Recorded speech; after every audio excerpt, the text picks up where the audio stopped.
Bismillah, wassalatu wassalamu ala Rasulillah Sayyidina Muhammad ibn Abdillah wa ala alihi wa sahbihi wa mawala la hawla wa la quwwata illa billah ma ba'du. Fa inna ahsanal kalami kitabullah wa khairal hadi hadi nabiyina Muhammadin sallallahu alaihi wasallam. Syarrul umuri muhdatsatuha fa inna kulla muhdatsatin bid'ah wa kullu bid'atin dhalalah. Kulla dhalalatin finnar fi sanadin muttasil ila Imam al-Mu'allif rahimahullah ta'ala wa ala man nafa'ala bihi wa bi barakati ulumihi fi darin amin. Ma'asyiral muslimin rahimakumullah, jamaah ta'lim Masjid Jamil Khairat, sama-sama kita hormati orang tua kita Pak Ibnu Hamid, Pak DJ ini, Pak Mahmud, Pak Disanami, para hadirin sekalian. Alhamdulillah pagi ini dengan izin Allah Subhanahu wa taala kita kembali dipertemukan di masjid ini dalam rangka ta'lim. Mudah-mudahan hadir duduknya kita di majlis ini senantiasa kita selalu dalam lindungan Allah Subhanahu wa taala. Salawat dan salam semoga senantiasa tercurah kepada junjungan baginda Nabi Muhammad sallallahu alaihi wasallam. Mudah-mudahan kita semua kelak bisa berkumpul kembali bersama-sama di yaumil mahsyar di bawah naungan syafaatnya baginda Rasulullah sallallahu alaihi wasallam. Amin ya rabbal alamin. Sebelum kita mulai ta'lim dan suratul Fatimah min qali syarikah Syekh Ali bin Sunnah Syukurlah bin Sunnah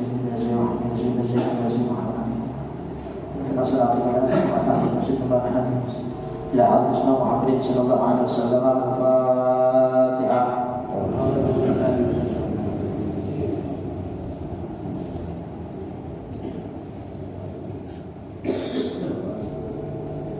Hadirin rahimakumullah, kita lanjutkan lagi bacaan kita. Jadi manusia yang paling beruntung nanti di hari kiamat adalah mereka yang mengucapkan kalimat la ilaha illallah Muhammadur Rasulullah. Karena nanti orang-orang yang mengucapkan kalimat itu, walau sebesar apapun dosa mereka, kalaupun mereka harus masuk ke dalam neraka untuk menebus dosa-dosa mereka di dunia, toh nanti mereka akan diangkat dan dikeluarkan dari dalam neraka, lalu akan dimasukkan ke dalam surga Allah Subhanahu wa taala. Itulah yang kemudian orang-orang kafir yang tidak pernah mempersaksikan Tuhan Allah itu, mereka nyesal di situ. Ya. Lau kuntu turaba, coba saya dulu waktu di dunia dijadikan tanah, nggak jadi manusia. Betapa beruntungnya saya. Sekarang jadi manusia. Sedangkan orang-orang yang mengucap kalimat la ilaha illallah itu mereka dikeluarkan dari neraka. Kenapa? Masa hukuman mereka sudah habis. Tapi mereka yang tidak mengucapkan kalimat itu, mengucapkan kalimat tauhid itu, mereka akan kekal selama-lamanya di dalam neraka Allah Subhanahu wa taala. Makanya hadirin rahimakumullah, kita kan pengennya nggak pakai nyangkut lagi, pengennya bisa langsung sampai di surga.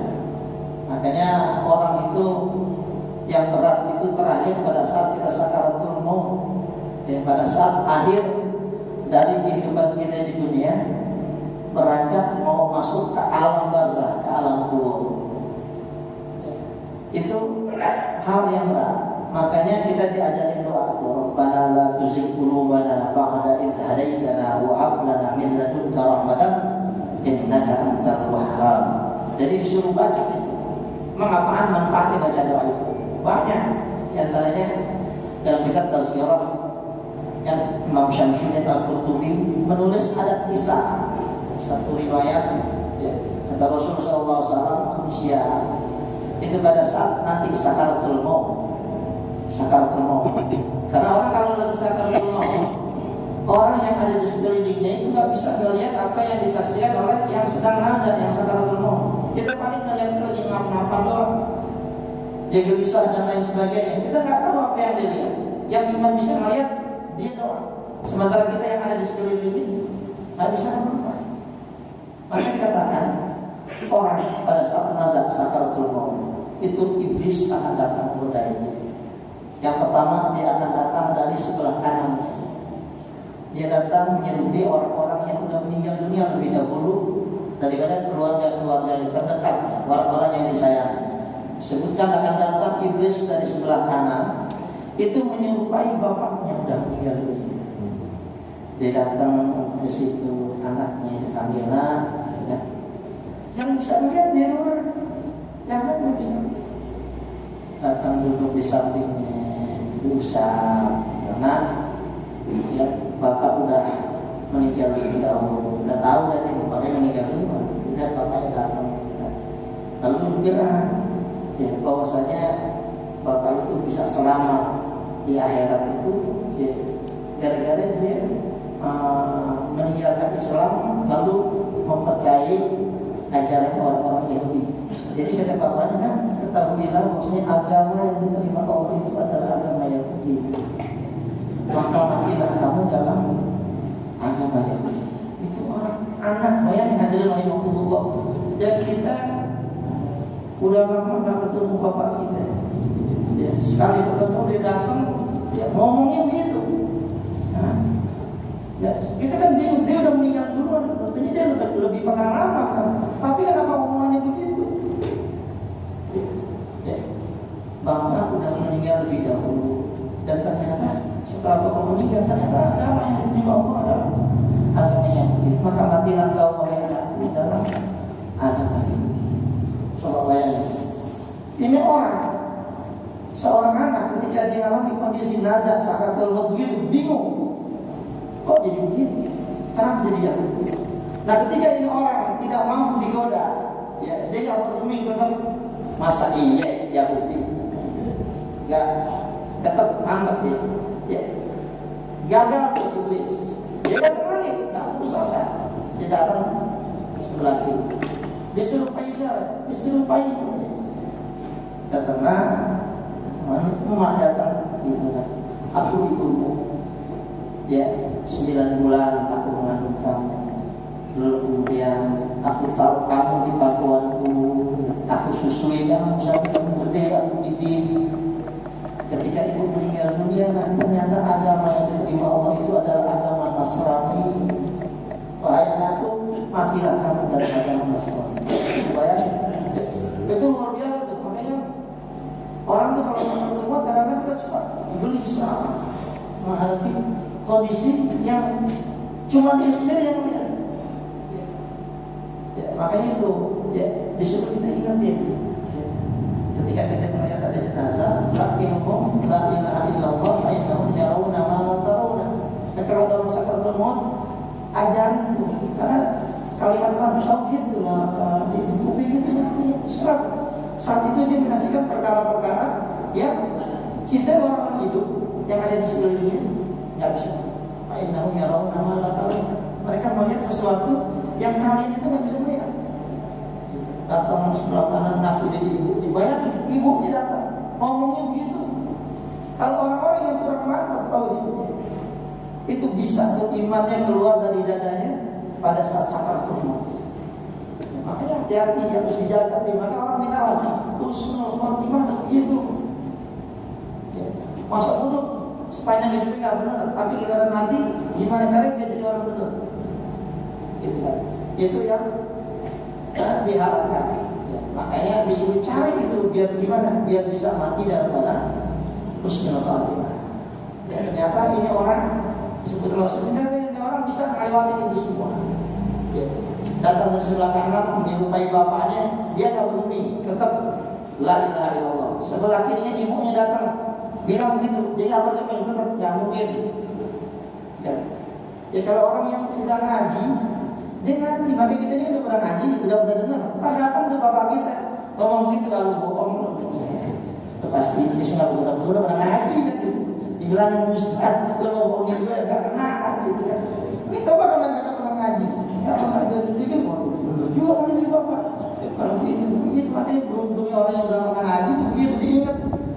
Tapi ketika kita lagi ngaji itu, kami mau keingatan kita. Dulu kita pernah ngaji itu, Ustaz pernah ngomong begitu, wah jangan-jangan dia di sini lagi nyaru kan? Ada yang bisa begitu? Bisa selamat orang. Dalam kata sirah di awal atau akhirah disebutkan, nggak lama setelah itu datang orang, wajah dia cakap bersih. Datang ketika ini orang yang sakaratul maut lagi bingung, ya, menghadapi dua hal tadi, ibunya ngomong begini, bapaknya ngomong begini, bingung. Ini yang benar yang mana? Datang orang dengan wajah yang tampan, cakep, keren. Lalu kemudian duduk di sampingnya. Ya fulan, nama ta'rifu. Fulan, tidakkah kau kenal aku? Ini orang sakaratul maut ya. Dia nggak kenal ini siapa? Enggak, saya nggak kenal anda siapa? Cakep orang. Langsung bilang, ana Jibril, aku adalah malaikat Jibril. Wahabula ada uga minasyayatin. Yang tadi itu datang, yang kayak nyaru dari bapak kamu, yang nyaru seperti ibu kamu, itu adalah musuh-musuh kamu dari golongan syaitan iblis. Jangan kau percaya itu. Itu ingetin gitu. Makanya kan Jibril itu ya, tugasnya kan nyampein wahyu. Ya. Tapi nggak berhenti sampai di situ. Sekarang kan wahyu udah akan turun lagi, udah selesai. Ya Nabi Muhammad udah terakhir. Jadi nggak ada lagi turun-turun wahyu dari Jibril. Di antara tugas-tugas malaikat Jibril itu disebutkan dalam beberapa kitab, dalam Al-Qur'an, di antara tugas malaikat Jibril selanjutnya itu di antaranya adalah menemani orang-orang yang beriman kepada Allah pada saat mereka sakaratul maut, pada saat mereka meninggal dunia. Itu tugas Jibril salah satunya adalah menemani mereka. Makanya kita disuruh banyak membaca doa Rabbana la tuzigh qulubana ba'da idh hadaytana wa hab lana min ladunka rahmatan innaka antal wahhab. Rabbana la tuzigh qulubana, ya Allah, janganlah kau palingkan hati kami setelah Engkau beri karunia hidayah kepada kami. Ba'da idh hadaytana wa hab lana min ladunka rahmatan, dan karuniailah kami rahmat dari sisimu. Min ladunka rahmatan. Nah, inilah kalimat ini yang oleh ulama-ulama at-tafsir hadis, min ladunka rahmatan, ayat Quran ketiga dipaparkan. Wa hab lana min ladunka rahmatan, rahmat dari sisimu. Nah, inilah yang dikatakan pertolongan orang ketika sakaratul maut itu tersebab dari doa ini. Wa hab lana min ladunka rahmatan, karuniai kami rahmat dari sisimu. Apa itu rahmat dari sisimu? Yaitu pertolongan Allah, kasih sayang Allah yang Allah berikan pada saat seseorang itu mengalami sakaratul maut. Maka itu ya, datang malaikat Jibril nolongin dia, diusap mukanya. Ya, udah kamu meninggal dalam maut, ya, matilah kamu dalam keadaan tenang, wasyariatil jadilah, dan di dalam agama yang agung. Jadi jangan dipikirin yang tadi ngomong dua, nggak benar itu udah udah kamu meninggal. Jadi ketika itu berusaha mulai tenang, jadi yang tadinya gundah gulana bingung jadi tenang. Jadi ketika menghadapi kematian juga di dalam keadaan tenang. Kita hadirin jamaah yang dimuliakan Allah Subhanahu wa taala. Makanya kita disuruh banyakin mengucapkan la ilaha illallah, banyakin doa biar kita mati dalam keadaan husnul khotimah. Itu orang kalau bisa ketemu kan begitu. Orang bisa ketemu itu luar biasa. Perjalanan akhir meninggalkan dunia itu yang membuat sakaratul maut.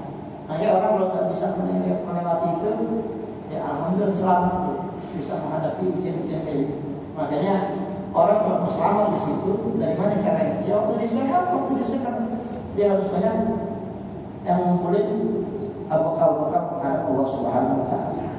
Itu yang tadi jamaah rahimahullah.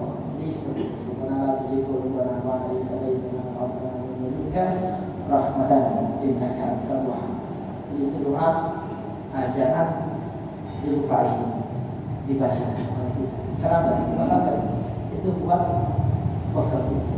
Maka sebenarnya banyak hadirin rahimahullah amalan-amalan yang sebenarnya kelihatan kecil, tapi sebenarnya punya manfaat yang besar. Seperti kalau kita habis wudhu kan, selesai wudhu itu kan kita disuruh disunatin itu baca doa. Ini kadang-kadang kita jarang kerja ini. Asyhadu an la ilaha illallah syarika lahu wa asyhadu anna muhammadan rasulullah. Allahumma ij'alni minat tawwabin waj'alni minal mutatahhirin. Itu baca itu. Kadang-kadang kan memang ada rahmatullah. Kita cuma dengar disunatin baca itu. Tapi apa sih manfaatnya kita baca itu tadi? Selesai wudhu kita ngadap kiblat, kita katakan doa asyhadu an la ilaha illallah wa syarika lahu wa asyhadu anna muhammadan rasulullah. Allahumma ij'alni minat tawwabin waj'alni minal mutatahhirin. Cukup sampai situ.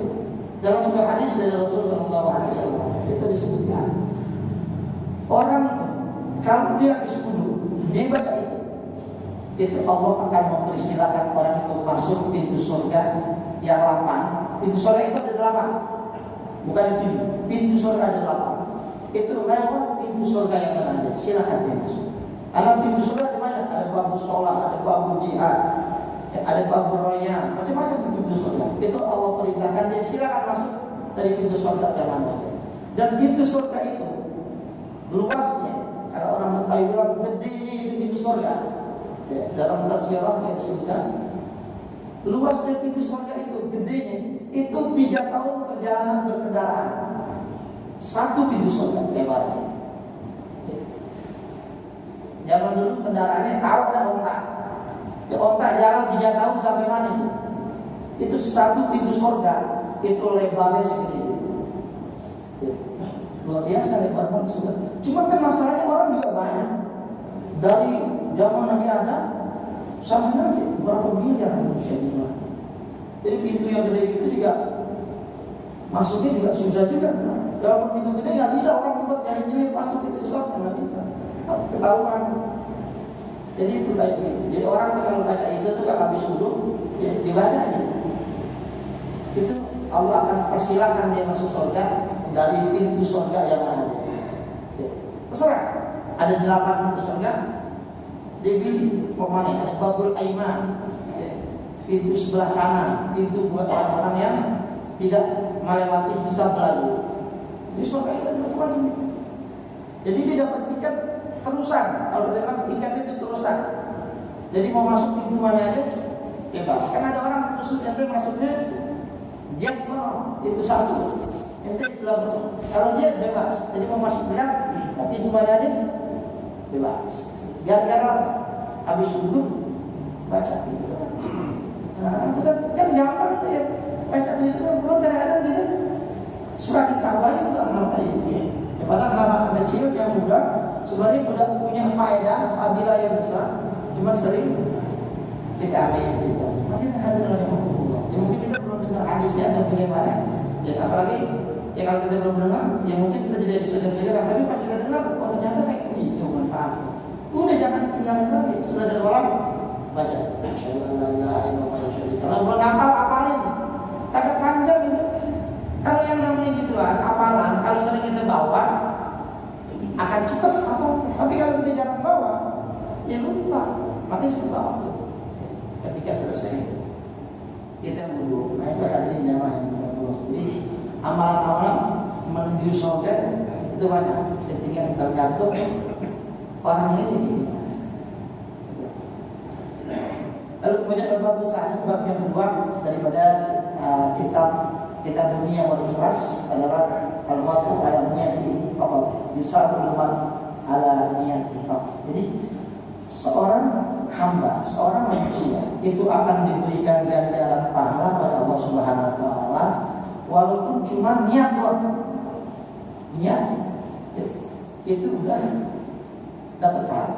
An-Nu'aym bin Yazid radhiyallahu anhu qala kana Abi Yazid akhraja dananiyah yatasaddaqu biha fa wada'aha inda rajulin fil masjid fajitu fa'astuha fatitu biha fa qala wallahi ma iyyaka aradtu wa khasamtuhu ila Rasulillah sallallahu alaihi wasallam fa qala laka ma nawaita ya Yazid wa laka ma akhadta ya Ma'an wa Bukhari. Hadis dari Ma'an bin Yazid, dia bilang ayahku, kata Ma'an ini nama bapaknya Yazid. Ayahku Yazid itu pernah satu ketika dia ngelarin duit dinar. Ada duit dinar, ada duit dirham. Kalau dinar itu duit emas. Mengeluarkan duit dinar buat apa? Dia tasaddaqu biha. Jadi dia duit dikeluarin duit itu buat sedekah. Di mana? Ditaruh di masjid. Jadi disebutkan di masjid itu ada orang yang dipercaya buat megang itu duit. Nanti kata Yazid, kalau ada orang yang minta duit ini sedekah, ente kasih siapa yang mau silakan. Pokoknya ini duit saya kasih buat masjid.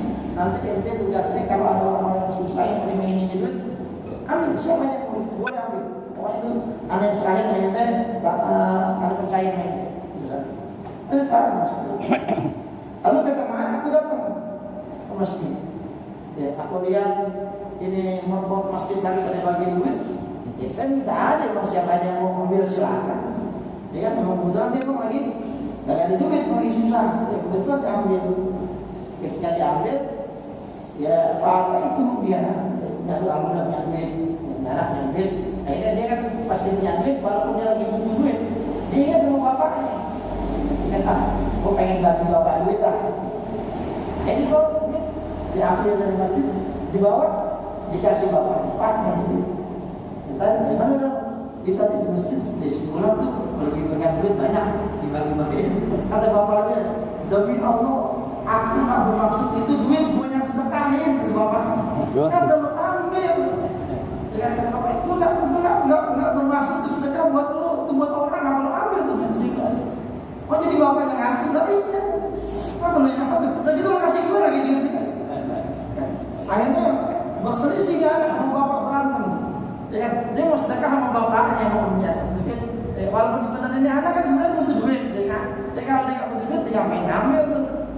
sedekahan orang di masjid diambil, kalau kita duit, pikir alhamdulillah ada rezeki, pengen bagi-bagi apa? Bapaknya, tahu itu duit di masjid yang ngeluarin bapaknya. Kata bapaknya borok situ, duit. Akhirnya bapaknya mau dikasih ogah, nggak mau. Orang duit lu nggak boleh kasih gua lagi, lu nggak boleh ambil itu duit, gua kasih buat orang-orang, bukan buat lu, nggak boleh ambil. Mereka berdua berantem. Akhirnya udah kalau gini ngajuin ke Rasul. Akhirnya Rasul kata Ma'an, kalau gini caranya gua ngambil. Akhirnya dia ngadu ke Rasulullah SAW. Rasul terus ila Rasulullah SAW. Karena berantem dia berselisih. Akhirnya lapor. Setelah lapor diceritakan kepada Rasulullah SAW begini. Apa itu? Laka ma'an waita Yazid. Wahai Yazid, bagi kamu apa yang kamu niatkan? Ya, artinya ente kan udah niatin itu buat sedekah. Udah ente dapat pahala. Mau yang ngambil siapa juga. Anak ente emang dia nggak ada duit, jadi merasa susah dia tidak ada, dia mau ngambil. Ente tetap dapat pahala. Walaupun anak kita yang ngambil. Ya bukan berarti kali-kali kita sedekah atau yang ngambil itu anak kita. Jadi kita nggak boleh atau harus tetap. Ente udah niat dia itu ente mau kasih orang-orang tuh yang butuh silakan ambil boleh. Maka engkau bagimu dapat pahala ya. Walakam al-husnaya ma'an, dan bagi kamu ma'an anaknya apa yang kau ambil itu udah punya kamu, hak kamu. Jadi kalau kamu dapat kamu ambil, lalu kamu setelah itu kamu kasih orang tua kamu karena apa? Karena kamu mau bagi orang tua, punya rezeki mau bagi-bagi orang tua, itu kamu juga dapat pahala tadi. Jadi kayak begitu dua-duanya dapat pahala. Tadi ini bapaknya takutnya begitu, kalau anaknya yang ngambil udah begitu dikasih dia lagi gitu. Ini kan muter, sudah muter di situ doang. Takutnya nggak ada pahalanya. Ternyata Rasul kagak. Ya. Pokoknya bapaknya Yazid dengan apa yang dia lakukan, dia dapat pahala. Nah anaknya, ya karena emang dia nggak ada duit, dia butuh. Lalu udah begitu, udah dibutuh walaupun dibutuh ternyata dia masih ingat sama bapaknya. Ya, wah ini lagi ada duit lebih, ya pengen ngasih, masih orang tua. Gitu. Kan anak ini kan benar cakep, jadi dua-duanya dapat pahala. Itu kayak begitu. Makanya anak-anak seperti ini kan jarang. Anak sekarang kadang-kadang begitu. Ya kalau dia udah kerja, ya udah punya duit, kadang-kadang udah lupa sama orang tua. Gitu. Kadang-kadang jangan kan buat bagi-bagi sama orang tua. Kadang buat dia aja kurang, buat itu. Harusnya anak itu yang namanya sama orang tua, ya sekecil apapun duit yang didapat, gaji yang didapat, paling kagak itu tiap bulan mesti ada yang dia sisihin buat siapa? Buat orang tua. Kalau mau apa? Kalau mau berkah. Kalau mau berkah begitu. Yang namanya duit murah, gaji, ya, berapapun gedenya, itu nggak akan dicukupi. Orang gaji taruh 4 juta. Ya, sebenarnya kan kalau diatur itu bisa. Tapi orang itu kalau punya gaji banyak, biasanya kemauannya banyak juga. Awal gajinya 2 juta. Ini buat beli bensin sebulan, gopek keluarin. Buat ini habis. Ngepres gitu-gitu gitu. Ya kalau gimana akhirnya nggak lama naik gajinya. Jadi 3 juta. Ya. Kurang nggak 3 juta? Jadi kurang lagi kenapa? Ketika gajinya gede ya, mulai dia mikir yang lain-lain. Wah handphone cakep nih baru nih, kredit. Akhirnya gimana? Nah tiap bulan dia mesti mikirin kreditan. Lalu begitu kan motor dibeli, gaji naik lagi motor. Harus mikirin kreditan motor sebulan 700.000. Ya, habis. Udah gitu gede lagi, dia pengen punya mobil. Ya, gajinya gede, 15 juta. Dia pengen punya mobil. Mobil kredit sebulan kayak 7 juta, sisanya berapa? Kalau orang ya, nggak bisa menyisihkan itu buat dia sedekahin, dia nggak bakal ada cukup. Makanya kalau bisa orang tuh kalau dia dapat gaji keluarin, bukan zakat sih ya, 2,5%. Buat apa? Buat sedekahnya. Keluarin aja nih, pokoknya ini buat belanja, ini buat anak sekolah, ini buat ini, nah ini buat sedekah. Nah ini buat kasih orang tua. Itu nanti kalau kayak gitu ada berkahnya duit walaupun duit segitu tuh. Tapi cukup aja. Jadi hadirin rahimakumullah, minta doain sama orang kan girang kalau anaknya tiap bulan datang yang ada koin beras kan itu. Saya gajinya sama dia ada yang nganterin kali. Kalau nggak suruh nganterin udah. Dari dulu lu urusin dari kecil, gua sekolahin.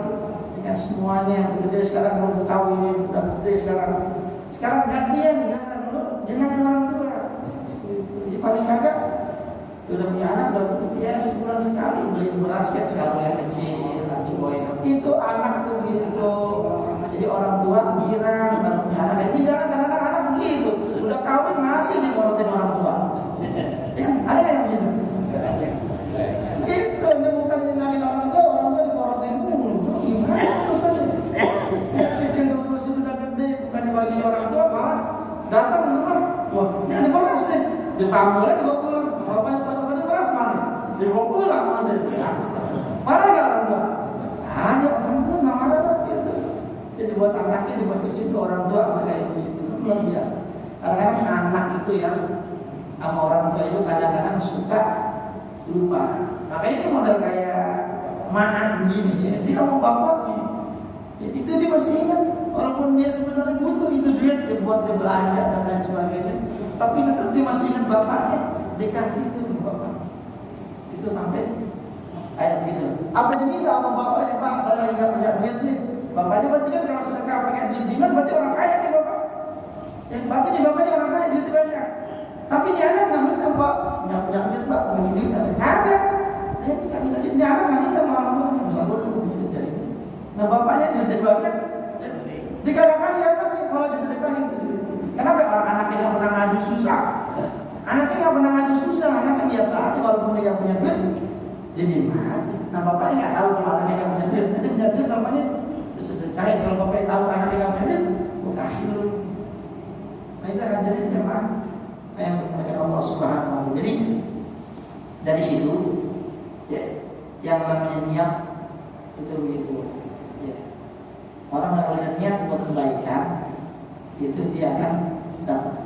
Walaupun itu duit putar ke dia lagi, dia keluarin duit, disedekahin, tahu-tahu anaknya yang ngambil. Udah gitu anaknya datang ke rumahnya dikasih dia lagi duitnya, kan muter tuh duit dia juga, tapi tetap ya, bapaknya boleh kok ambil duit. Gitu. Jatuhnya apa? Itu duit udah dapat pahala disedekahin. Kalau itu anak ngasih ke orang tua itu pahala lagi buat simaan anaknya. Jadi dia ngasih sedekah anak orang tua. Orang tuanya gimana? Udah ambil. Tadinya kan bapaknya nggak mau ngambil, nggak mau. Orang duit gue lo kasih gue lagi kagak aja ceritanya. Ini pas saya mau ngasih kagak orang duit gue masih gue kasih orang mau yang ngambil. Tapi ketika ngadu mau Rasul, ya Rasul kan betul. Laka nawaita ya sih. Bagi kamu yang mau niatkan ya sih. Jadi kamu udah niatin, udah kamu dapat pahala. Sekarang anak kamu kasih kamu duit, ambil duitnya. Itu kayak begitu. Jadi itu hadirin jamaah yang dimuliakan Allah Subhanahu wa Ta'ala. Jadi itu yang bisa kita lihat, maksudnya ketika kita niat kebaikan ya, itu maka niat itu akan diterima oleh Allah Subhanahu wa Ta'ala. Amin. Kata itu Muaz bin Jabal ya, ketika dia diutus ke Yaman, Rasulullah pernah wasiat kepada dia, akhlis dinaka fikir amal kamu, ikhlasan kamu dalam agama kamu. Jadi artinya dalam urusan-urusan apapun ikhlas, niat segala itu ikhlas. Maka amal yang sedikit disertai ikhlas itu akan mencukupi buat kamu. Jadi biar kata sedikit tapi ikhlas. Tapi bagusan lagi banyak ikhlas. Karena kalau kita ada sedikit ikhlas, omongan itu lu nggak menyumbang dikit banget. Yang penting kan gue ikhlas. Begitu jadinya. Maka disuruh yang banyak ikhlas. Ada orang selalu begitu, nyari yang ringan-ringan. Makanya kan kalau ngomong kita dulu tuh kayak masalah sembahyang kan.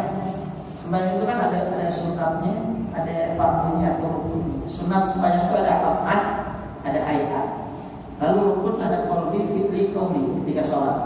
Kalau ulama kita dulu kalau ngajarin, pokoknya kalau sembahyang semuanya baca, nggak boleh ditinggal. Kalau ditinggal nggak sah sembahyang. Ulama dulu sering ngajarin. Padahal sih nggak begitu, tapi memang sengaja. Kenapa? Biar dia sembahyang tuh semuanya dibawa. Rukuk subhana rabbiyal azim wa bihamdihi 3 kali. Sami Allahu liman rabbana lakal hamdu min usan. Jadi ada yang dipotong-potong. Terus samawati wa min arifin masjid min syai'. Allahu akbar subhana rabbiyal ala wa bihamdihi subhana. Itu kenapa? Baca semuanya. Orang dulu ngajarin ulama dulu kalau ngajarin. Tujuannya apa? Biar orang itu ngerjain semuanya. Jadi dia nggak berani ninggalin. Padahal memang secara syariat nggak begitu. Ada yang sunat, ada yang rukun. Jadi ada yang sunat, ada yang aqad, ada yang hayat. Yang hayat boleh aja, yang dikurangin bacaannya. Gitu. Tapi kalau yang rukun kan nggak bisa. Padahal sholat itu ada yang sunat, ada yang rukun. Makanya kan di antara syarat sah sholat, di antara syarat sah sholat. Makanya orang jangan dipikir dia udah rajin sembahyang dan lain sebagainya, sembahyang udah diterima, belum tentu. Syarat sah sholat di antaranya adalah orang itu harus tahu mana yang rukun, mana yang sunat dalam sholat yang dilakukan. Jadi nggak boleh orang ketika dia sholat perkara yang sunnah di dalam sholat dianggap sama dia wajib. Kalau kayak gitu itu masih sah sembahyang. Tapi kalau dianggap perkara yang wajib, yang rukun di dalam sholat dianggap sunat, misalkan baca Fatihah, baca Fatihah itu sunat, nggak usah dibaca apa-apa, nggak sah sembahyang. Cuman anggapan doang gitu. Dia sembahyang sih dibaca, tapi menurut dia Fatihah itu bukan rukun, nggak perlu dibaca apa-apa. Dia sembahyang aja, sholatnya nggak sah. Kenapa? Nggak boleh begitu. Makanya ulama kita ngajarin yang paling apik. Pokoknya semua gerakan sholat bacaannya baca semua, semuanya wajib. Mendingan begitu kita berdua. Jadi ini berani, nggak berani tinggalin. Nah, yang bagusnya lagi gimana? Yang bagusnya lagi harus tahu ketika kita sembahyang mana yang sunat, mana yang rukun. Sunat ada apaan, ada hayat. Rukun ada 3. Nah itu mesti paham tuh kalau mana gimana kalau sembahyang. Kayak tasawuf awal itu rukun apa bukan? Itu kan tasawuf awal kan bukan rukun, itu kan sunat apaan. Makanya kalau kita imam udah diri, bayangnya rakaat kedua nih, lupa tasawuf awal, udah diri. Udah diri lupa, lagi makmum dia ada yang itu lagi makmumnya. So tahu, makmum udah diri nih. Allah, rakaat kedua harusnya kan tasawuf awal, imam berdiri lupa, makmumnya subhanallah. Di imam tahu lagi, diduduk aja di situ. Oh iya, kalau tasawuf awal udah diri, diduduk lagi. Bagi mereka yang haram, itu haram hukum itu lah, nggak boleh. Kenapa? Tasawuf awal itu kan sunat ab'ad. Jadi ntar ada yang dipakai sujud sahwi, nggak perlu lagi balik. Kalau dibalik lagi berarti dia meninggalkan yang rukun, mengejar yang sunat. Itu yang jadi bikin batal. Harusnya gimana? Udah terus. Entar sujud sahwi. Sama kayak qunut subuh. Imam udah sujud, makmum pada yang subhanallah. Ini makmum lagi sengaja kagak ngaji udah subhanallah. Ya, subhanallah. Ini imam udah sujud. Nah, itu imam enggak batal. Imamnya Paul enggak batal. Paul katanya bodoh kagak ngaji itu imam. Ini masih didiri lagi. Udah sujud. Sujud itu rukun. Ya kan, sedangkan qunut sunah apa? Masa yang rukun dia udah, yang rukun ditinggalin dan ngejar ya sunah. Itu yang bikin jadi batal sebenarnya. Jadi harus tahu tuh yang gitu. Yang patokannya gimana? Patokannya rukuk dah. Bisa imam nih, Allah baru sampai posisi rukuk diingat qunut. Nah itu boleh dibalik lagi. Tapi kalau boleh udah nyampe di tanah, Allah udah nyampe tanah, dilupa qunut. Dia diri lagi. Kalau dia tahu itu haram, batal. Tapi kalau nggak tahu, nggak batal. Jadi yang nggak batal imam Paul nggak batal. Namanya nggak batal, kok dia nggak batal. Imam Paul nggak kayak ngaji dia. Kalau kita yang udah tahu nggak boleh tuh ngikutin imam. Kita lihat imam udah sujud, diri lagi di depan mata kita, itu imam udah batal. Cuman karena imam Paul dia nggak batal. Nah kita yang ngaji batal kalau kita ikutin imam. Kita harus bisa dari imam. Imam udah salah jalan. Tapi karena di Paul, yang ngikutin makmumnya Paul juga ikutin imam Paul semua. Nah kita yang ngaji nggak boleh. Kenapa? Kita udah lihat dia udah salah, nggak bisa diikutin lagi. Ya kayak begitu. Makanya jadi orang itu perlu belajar hal-hal kayak gitu. Patokannya semuanya rukuk dan turun. Kalau dia masih posisi rukuk dibalik lagi. Ya kalau emang dia masih posisi gitu, disunatin balik posisi diri untuk qunut. Tapi kalau posisi sudah mendekati sujud, maka dia disuruh untuk sujud. Patokannya begitu. Sama kayak duduk tasawuf awal. Kalau dia posisinya udah kakinya udah pada diri ke atas, berarti udah dekat sama diri. Diri itu kan rukun. Ya masuk rakaat yang ketiga, ya rakaat ketiga itu kan dirinya rukun. Maka nggak boleh dia kalau udah posisi itu duduk lagi ngejar tasawuf awal. Karena tasawuf awal itu adalah sunat abad. Itu maka nanti bagaimana cara gantinya? Ya tinggal sujud sahwi terakhir. Sujud sahwinya lupa juga. Gimana? Udah sah bayangnya. Ya itu aja udah beres. Nggak usah susah-susah. Ya kadang-kadang begitu. Ya kadang-kadang makmum suka begitu, nggak ngerti sembahyang. Kadang ada imam baca surah salah. Kan kadang-kadang suka imam suka keliru baca surah. Kadang-kadang bacanya watini wa zaitun, akhirnya jadinya suratnya terakhir jadi wal asri. Ya kan? Ya illal ladzina amanu wa amilus sholihati. Awalnya sih watini wa zaitun, wa tur sinina wa hadzal baladil amin. Laqad khalaqnal insana fi ahsani taqwim. Nah, jadi ilahnya di situ kadang-kadang suka keliru tuh. Mungkin ada lagi banyak. Ya kan kita nggak tahu imam lagi berantem sama bininya kalau atau anak lagi ngambek. Kita nggak pernah tahu lagi illal ladzina amanu amilus sholihati wa tawassaw bil haqqi wa tawassaw bis sabr. Makmum bingung. Ini apa jadi gimana gitu? Terus makmum gimana? Udah makmum diem aja. Enggak usah ribet, ikutin aja imam udah. Atau baca surat Al-Alaq amal ghasyiyah kan? Fazakir. Itu kan anak suka begitu. Kelibet fazakir innama anta muzakkir fazakir inna fa'ati dzikra. Karena suka begitu begitu. Dibacanya suratnya Al-Ghasyiyah ala haditsul ghasyiyah yu'min ghasyiyah 'amilatun nasibah tasla narun hamiyah tusqa min 'ainin aniyah. Nah, di dalam fazakir itu akhirnya bisa pindah ke surah-surah gitu. Jadi kalau bangun kayak gitu gimana? Udah diem aja udah. Ikutin aja imam gimana nih? Dan ada rukuk, ikut rukuk udah. Jangan pakai subhanallah. Itu makmum tahun. Kenapa tahu? Ya itu batalin sholat dia aja. Cuman karena ada pakul lagi jadi kata batal gitu. Ya pakul gitu. Jadi nggak perlu kita membaca surat kan sunat hukumnya. Baca surah itu bukan rukun, itu sunat ayat. Jadi orang sembahyang nggak baca surah sah nggak? Sah. Waladhdallin amin. Allah sah.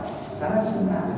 Jadi bukan rukun. Jadi nggak usah dimasalahin hal-hal yang kayak gitu. Jadi kalau orang ngaji ngerti, dia diem aja. Udah, imam kadang-kadang bacaannya salah nih, lupa. Kadang-kadang kan ada imam yang suka baca ayat-ayat yang panjang. Kadang-kadang dia yang baca akhirnya dia lupa. Nama kamu pakai apa? Yang apalnya itu imamnya. Kalau yang pendek-pendek kita apa? Dia baca yang panjang. Udah begitu dia tidak apa lagi. Apa nih bolak-balik kemudian lagi imamnya pakul juga lagi gitu. Udah nggak apa bolak-balik. Nama kamu mau ingat itu juga bingung kenapa kagak apa katanya. Ini imam udah nggak ingat bolak-balik lagi diulang lagi ke situ dimentok lagi. Jadi kalau imam yang pintar udah ruku. Jangan bikin makmum buyang. Itu Allahu Akbar udah sah nggak? Sah. Jadi nggak usah pakai dicari-cari. Imam nih baca surah, udah nggak ketemu kan? Kadang-kadang makmum tuh yang ngingetin semesjid. Sering aja, imam lupa yang ngingetin semesjid. Itulah makanya kadang-kadang kalau orangnya kagak ngajian. Padahal nggak perlu ngingetin dan ngingetin cukup yang di belakang imam doang. Ingetin bacaan dan jadi imam tuh kalau dia masih kedok bolak-balik dia masih mau nyari itu makmum yang di belakang imam diem aja sampai imam stres masih stres sampai dia diem. Kalau imam udah diem nah berarti dia minta dipandu tapi udah stres kalau dia diem. Kalau dia masih nyari dia belum stres tuh. Nah imam diem nah baru tuh dia baru yang di belakang bacain ajarin itu nih kagak imam masih kedap, kan imam belakang dia sebelum imam tambah buyang. Apa? Klakson tuh namanya. Ya, makanya kan solusinya apa? Solusinya ruku udah. Begitu, jangan usah dicari-cari lagi udah. Ruku Allahu Akbar, udah ruku aja. Ya ribet-ribet dicari yang betul-betul. Memang harus habis baca Quran ayat enggak perlu. Kita baca Al-Ghasyiyah 5 ayat cukup. Maka baca ayat Quran itu salat paling kagak 3 ayat cukup. Yasin wal Qur'anil hakim innaka minal mursalin ala siratin mustaqim. Allahu Akbar 3 ayat cukup. Itu boleh. Makmumnya dengan Yasin udah stres. Ya Yasin imam baca Yasin. Bodoh. Contohnya cuma 3 ayat. Kita dibohongin sama imam. Kan kirain semua hanya mau 3 doang. Daripada 3 mendingan 10.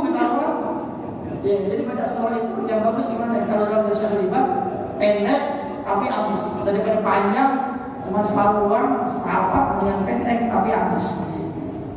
Jadi kayak begitu hati-hati. Jadi itu yang harus bayang itu. Udah. Siang kita tuh benar-benar manfaatnya kepada Allah bagi kita ini yang berkat kesehatan dan jelas akidah dengan sesuatu Al-Fatihah.